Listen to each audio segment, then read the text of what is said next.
You know, there's beauty and complexity in animation that sometimes live action simply can't match. And The Nightmare Before Christmas is most definitely one of those films. And to think this was a 3-page poem written by the man himself originally, but they turned it into an hour and 16-minute long movie. And you know what? It's pretty damn impressive. If I had to describe this one movie into one word, it would probably be dedication. Now let's talk about that word, dedication. Bring up some examples, because you know I got the receipts. Danny Elfman composing this music while at the same time voicing the man himself, Jack, when it came to the singing. A shout out to Chris Sarandon for also voicing this character.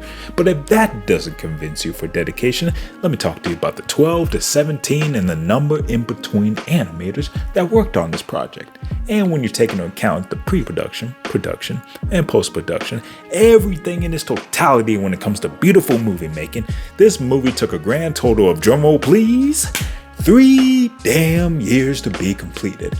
And I'm gonna take a page out of Kevin Durant's book and say, y'all are the real MVPs. Now I can go on and on about the creation of this movie and the animation, but let me talk to you about the theme of this story. Why is it so important? And the character that makes these two things so damn great. Now, to me, what makes Nightmare Before Christmas so great is the theme of identity and change. And the character that makes these two things so important throughout the story is Jack. See, Jack is the Pumpkin King. He is the leader of a town filled with the most scariest creatures ever assembled. But he strives to be something more.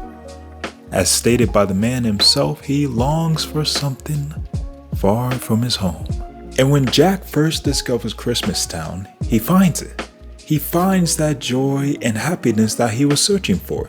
And all he wants to do is spread that same joy, that same feeling that he felt the first time he discovered this new world. But you see, now his whole identity is centered around this one thing, ignoring everything that made him who he is. Now don't get it twisted, because change is not a bad thing, it's a good thing.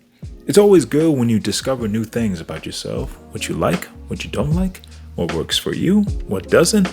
It's an amazing trait to constantly be flowing with change. But let's say there's a change that affects you in many different ways negatively, and it affects not only you, but the people around you. And even though you got admiration for this one thing or this one person, you cannot base your entire existence off this one thing, because it does not make you, you.